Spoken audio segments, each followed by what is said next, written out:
എല്ലാ കൂട്ടുകാർക്കും നമ്മുടെ പുതിയ വീഡിയോയിലേക്ക് സ്വാഗതം. ഇന്നത്തെ നമ്മുടെ വീഡിയോ ഒരു ഗ്ലാസ് പച്ചരി ഉണ്ടെങ്കിൽ രാവിലെ ബ്രേക്ക്ഫാസ്റ്റ് ആയിട്ടും വൈകിട്ട് നല്ല ചൂട് കട്ടൻ ചായയുടെ ഒപ്പം കഴിക്കാൻ പറ്റിയ നല്ലൊരു അടിപൊളി പലഹാരമാണ് ഇന്നത്തെ വീഡിയോയിൽ കൂടെ ഞാൻ നിങ്ങൾക്ക് കാണിച്ചു തരുന്നത്. ഒരു പലഹാരത്തിന്റെ പാചകത്തിനായിട്ട് ഞാനിവിടെ 2 കപ്പ് പച്ചരി എടുത്തിട്ടുണ്ട്. ഇനി ഒരു 3 മണിക്കൂർ നേരത്തേക്ക് ഇതൊന്ന് വെള്ളത്തിൽ കുതിർത്താൻ വെച്ചു കൊടുക്കാം. 3 മണിക്കൂറിന് ശേഷം കുതിർന്നു വന്നിട്ടുള്ള അരി ഒരു മിക്സിയുടെ ജാറിലേക്ക് മാറ്റിയിട്ട് അരച്ചെടുക്കാം. ഈ ഒരു സമയത്ത് ഇതിലേക്ക് മുറി നാളികേരം തിരുമിയത് കൂടി ചേർക്കണം. കൂടെ തന്നെ ആവശ്യത്തിനുള്ള ഉപ്പും 2 കപ്പ് പച്ചരിക്ക് 1 കപ്പ് എന്ന അളവിൽ ചോറ് കൂടി ചേർത്ത് നല്ല വെണ്ണ പോലെ നമുക്കൊന്ന് അരച്ചെടുത്തിട്ട് വരാം. അരച്ചെടുക്കുന്ന സമയത്ത് ഇതിലേക്ക് 1 കപ്പ് വെള്ളം ചേർത്തും കൊടുക്കണം. വളരെ എളുപ്പത്തിൽ അരച്ചെടുത്ത അരി അതേ ബൗളിലേക്ക് തന്നെ മാറ്റാം. മിക്സിയുടെ ജാറ് കഴുകിയിട്ട് 1 കപ്പ് വെള്ളം കൂടെ ഒഴിച്ചു കൊടുക്കാം. ഒരു അരിയിലേക്ക് നമ്മളിപ്പോൾ 2 കപ്പ് വെള്ളമാണ് ഒഴിച്ചു കൊടുത്തിട്ടുള്ളത്.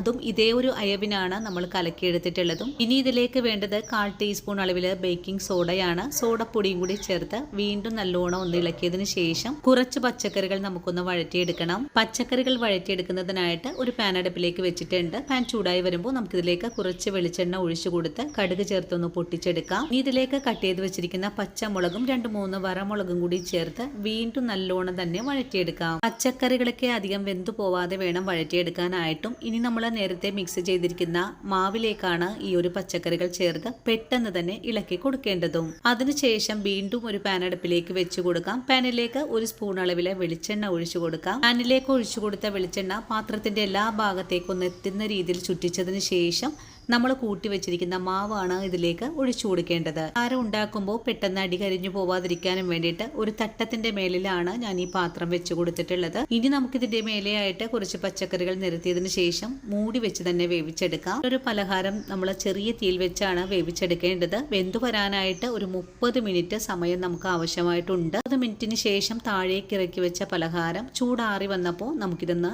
അടർത്തിയും കൂടി എടുക്കാം. വളരെ രുചികരമായിട്ടുള്ളതും വളരെ സിമ്പിൾ ആയിട്ട് ഉണ്ടാക്കിയെടുത്തിട്ടുള്ള തനി നാടൻ പലഹാരം ഇവിടെ റെഡി ആയിട്ടുണ്ട്. വീഡിയോ കണ്ട് ഇഷ്ടമായിട്ടുണ്ടെങ്കിൽ ഫുൾ വീഡിയോ കണ്ട് ചേച്ചിയെ സപ്പോർട്ട് ചെയ്യാൻ മറക്കല്ലേ കൂട്ടുകാരെ.